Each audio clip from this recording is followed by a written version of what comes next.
सात MNS workers 29 जून 2025 को बाबूलाल चौधरी की दुकान में आए और उन्होंने कहा कि मराठी कंपलसरी हो गई है। मराठी कंपलसरी हो गई है।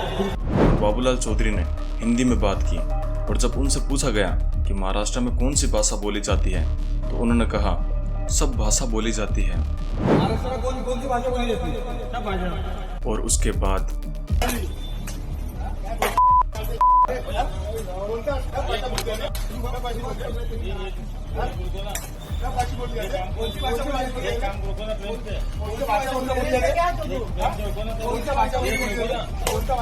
ये केवल एक घटना नहीं है, ऐसी घटनाएं दिन ब दिन बढ़ती ही जा रही है।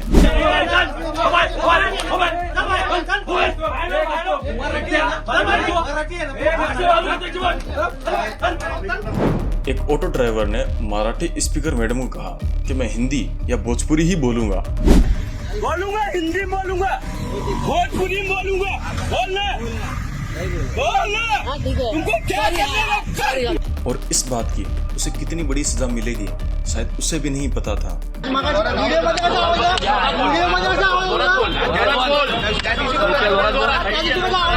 हिंदी से इतनी नफरत क्यों?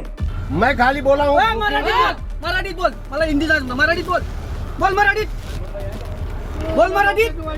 अगर महाराष्ट्र में रहना है तो मराठी बोलनी पड़ेगी। क्या गुंडा राज नहीं है?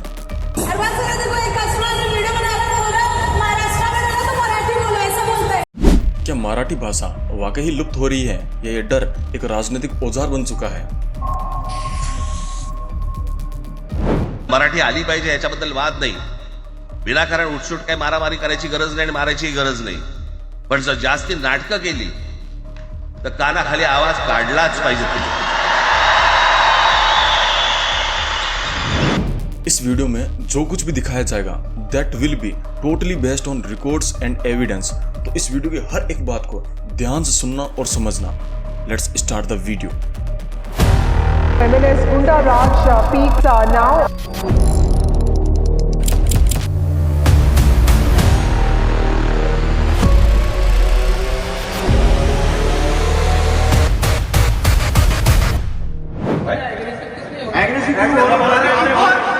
एक समय था जब मुंबई के हर कोने में मराठी मीडियम के स्कूल गूंजते थे। According to BMC academic year 2014-15 में मुंबई में 368 मराठी मीडियम स्कूल थे और एकेडमिक ईयर 2023-24 यह संख्या घटकर सिर्फ 262 पर आ गई थी।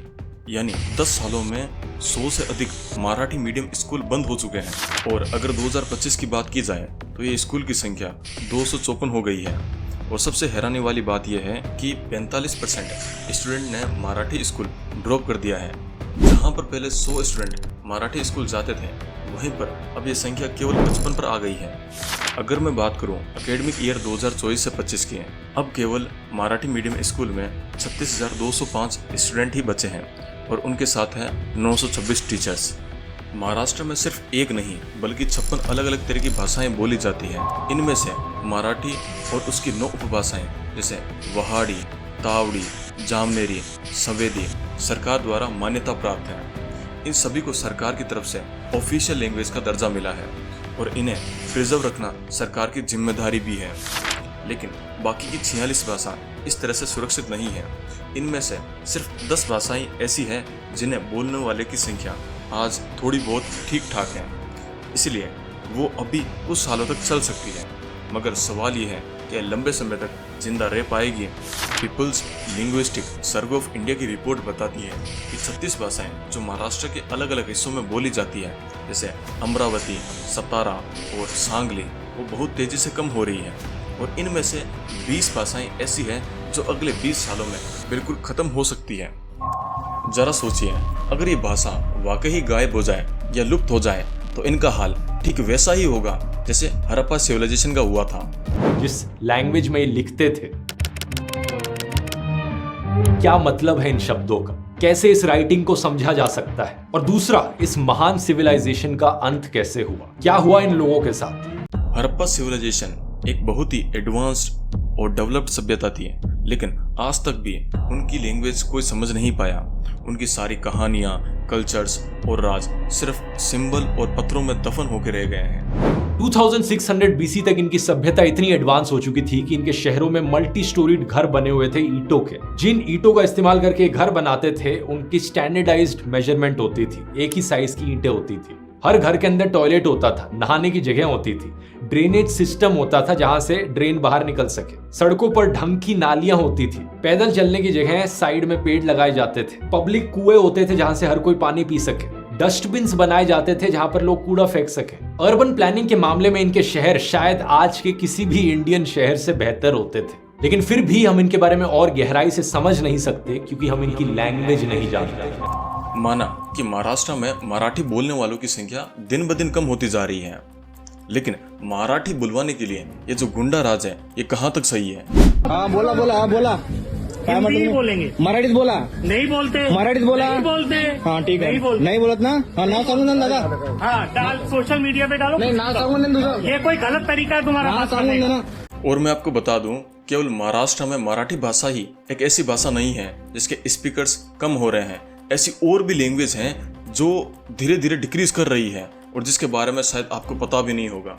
1961 से 2011 तक मराठी स्पीकर्स की संख्या 7.69% से 6.83% तक आ चुकी है और साउथ में यह सेम प्रॉब्लम इन लैंग्वेज के साथ भी है, तमिल, तेलुगु, मलयालम, कन्नड़।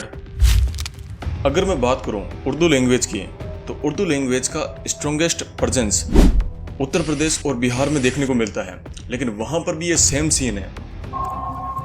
क्या इन सब भाषाओं के लिए गुंडागर्दी की जाए या महाराष्ट्र में कुछ और ही कहानी है? क्यों आएंगे आप? उनको मारते हैं, क्यों आते हैं यहाँ पे?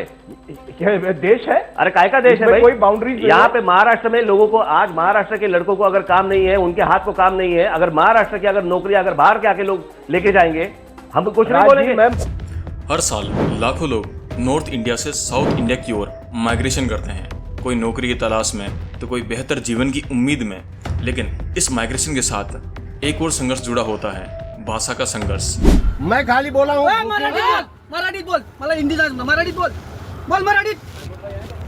बोल मराठीत. नॉर्थ इंडिया में कई राज्य जैसे हरियाणा, राजस्थान, बिहार, उत्तर प्रदेश अनएम्प्लॉयमेंट क्राइसिस से जूझ रहे हैं। एक रिपोर्ट के अनुसार दिसंबर 2022 में हरियाणा में बेरोजगारी दर 37% थी और राजस्थान में 24% और बिहार में लगभग 19% तक थी। जब गांव और छोटे शहरों के लोगों को नौकरी अपने ही गांव में या फिर अपने ही शहरों में नहीं मिलती है, तो उन्हें मजबूरन वहां से निकलकर कहीं ऐसे गांव या फिर ऐसे शहर में जाना पड़ता है जहां पर उन्हें सही ढंग की नौकरी मिल सके। ये सारे लोग जो माइग्रेशन करते हैं वो अपनी मर्जी से साउथ की तरफ माइग्रेट नहीं करते हैं, उन्हें मजबूर करती है ये बेरोजगारी। और उसके बाद में उनके साथ इस तरह का व्यवहार किया जाए तो वो सही नहीं है। भारत के बीच में बसे 6 राज्य मध्य प्रदेश, छत्तीसगढ़, झारखंड, उड़ीसा, उत्तर प्रदेश और बिहार, इनकी कुल पॉपुलेशन करीब 520 मिलियन है। यानी जितनी जनसंख्या पूरे यूरोप की है उतने लोग सिर्फ इन राज्यों में रहते हैं। लेकिन ये सुनकर आपको हैरानी होगी कि जितनी फैक्ट्रीज इन 6 राज्यों में हैं उससे ज़्यादा फैक्ट्रीज अकेले तमिलनाडु में हैं। इतनी बड़ी पॉपुलेशन, लेकिन जॉब अपॉर्चुनिटीज़ बहुत ही कम है इनमें। जब इतने सारे लोग माइग्रेशन करते हैं तो एक हाई कंपटीशन क्रिएट होता है उन लोकल्स और नॉन लोकल्स के बीच में, और उसके बाद हमें ये नारे सुनने को मिलते हैं।